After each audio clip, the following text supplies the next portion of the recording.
aqui especificamente em Cafarnaum. Esse lugar aqui era a casa da sogra de Pedro.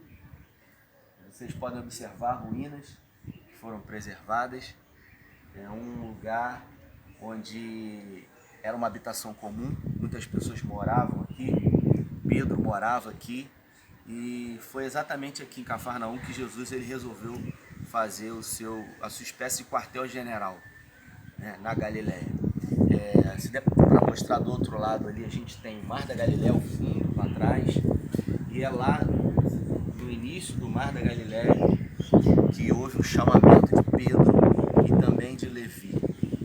Eu queria citar um texto da Bíblia de um milagre que aconteceu aqui, que se encontra no Evangelho de Marcos, no capítulo 2, que fala o seguinte: poucos dias depois, tendo Jesus entrado novamente em Cafarnaum, o povo ouviu falar que ele estava em casa.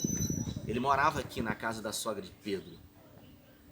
Então muita gente se reuniu ali, de forma que não havia nenhum lugar junto à porta. E ele lhes pregava a palavra. Vieram alguns homens trazendo um paralítico, carregando por 4 deles. Não podemos levá-lo até Jesus por causa da multidão.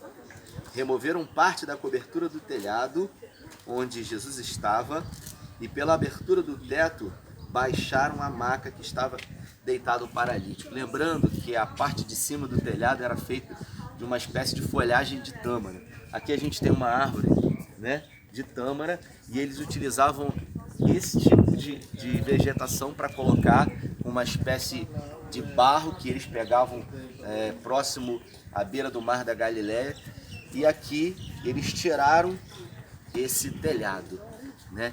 E o milagre aconteceu exatamente aqui. Aqui também a Bíblia narra alguns dos milagres incríveis que aconteceu quando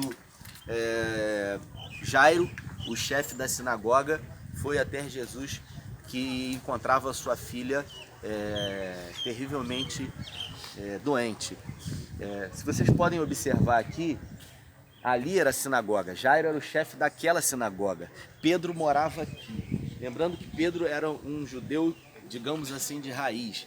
E os judeus eles sempre tinham o costume de morar perto das sinagogas, porque no sábado era de costume não fazer nada, então andava-se muito pouco até a sinagoga. E foi exatamente próximo aqui que Jesus estava, quando Jairo chegou até ele pedindo que fosse até a sua filha.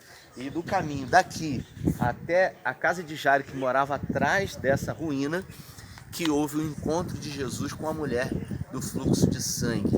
Lembrando que havia uma grande multidão de pessoas. Aquela mulher teve a ousadia de tocar na orla, né, no talite de Jesus, e foi curada. Aqui é a sinagoga. Por isso que no milagre anterior, quando eu disse do paralítico, depois da cura, os religiosos, os mestres, eles indagaram a Jesus, porque eles ficavam muito perto aqui. Cafarnaum, lembrando que era uma cidade da época muito pequena, aproximadamente 4.000 habitantes. Então a gente consegue ver aqui ruínas, né, daquilo que foi um dia o quartel-general de Jesus. Deus abençoe você com essa palavra e fica um pouco aí com essa paisagem maravilhosa de Cafarnaum.